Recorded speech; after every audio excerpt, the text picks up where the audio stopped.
Pag-usapan pa natin ang prosthetic thesis na ito sa Rizal. Kasama si Mobile Journal, Marymon Reyes. Nakakabilib, Marymon. Napakagaling, Pops. Gaano katagal nila binuo itong robotic prosthetic thesis nila? Itong mismong kanilang proyekto. Siguro nagsimula yung storya nila around 2021. Nung nagka-random idea lang sila na, gusto nyo ba for best thesis, try nating ilaban. Humanap tayo ng project na nakakaiba at nakakatulong sa tao. So doon nila naisip na gawin yung robotic prosthetic. Pero yung duration of time, parang 3 school terms yun, plus yung 3 months ng trial and error hanggang sa mabuo nila yung robotic prosthetics. Naikwento nga na isa sa mga inspirasyon ay yung pandemya, no? Yes, hirap pa kumilos, hirap gumalaw. Pero bukod sa kanilang mga napag-aralan, ano pa ang inspirasyon nitong kanilang thesis? Bukod sa mga, kasi may case studies din yan eh. Yun nga lang nahirapan sila makahanap talaga ng maraming participants. Pero luckily meron isa lang nakuha na si Tatay. Hindi nga lang nabanggit sa atin yung pangalan niya. Pero sa kanya nila yun ba yung nakikita natin yung sa nasa video. report mo? Siya yung pinag-aralan nila. Ano po ba yung mga kailangan ng isang amputee? Ano po ba yung mga kahirapan? Ano po ba yung mga limitasyon? Doon nila ngayon tinatry ibase kung ano ba yung mga commands na pwedeng magawa doon sa robotic prosthetic. Oo, maraming matutulungan ito, Marymon, kung sakaling yung malawakan ng production. Available, yes, totoo. Nasaan yung ginawa nilang prosthetic? Nasa kanila yun, Pops J, ngayon. And since nag-work naka-register na ba sa kanila yan?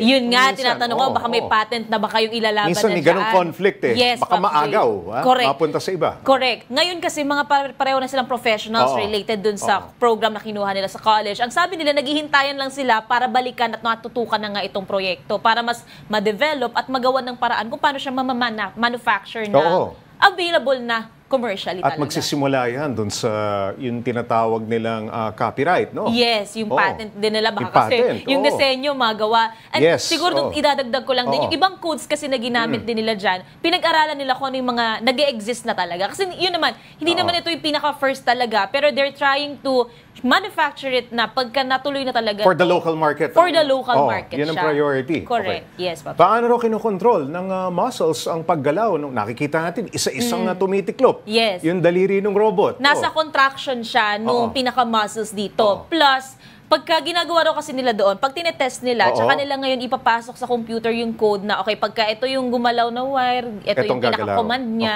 iba-iba. And ang maganda nga, pwedeng i-customize. Ngayon, nasa 5 hanggang 8 gestures or actions yung pwedeng magawa. Pwede itong iba-ibahin. So, kanina, open, close, tip, point, tsaka cook. So, yun yung mga available. Yung mga basic na pangangailangan. Halimbawa, no? Halimbawa, mag-isa ka lamang, no? Oo. Correct. Meron na bang mga nagpahayag ng interest? Oo. Alam mo, itong ganitong klase ng teknolohiya, hindi mura. Yes, Papa J. Totoo. Kinakailangan talaga ng suporta. Pero may mga nag-express na ba ng ng interest dito sa kanilang proyekto? Natanong natin yan, Pops J. Kaso nga lang, sa ngayon, wala pa raw sa kanilang nag-reach out. Pero kung sakali nga na magkakaroon ng opportunity para magkaroon ng parang funding talaga para ma-manufacture to commercially, makahanap na magandang resources for that. Kasi 3D printing yun eh.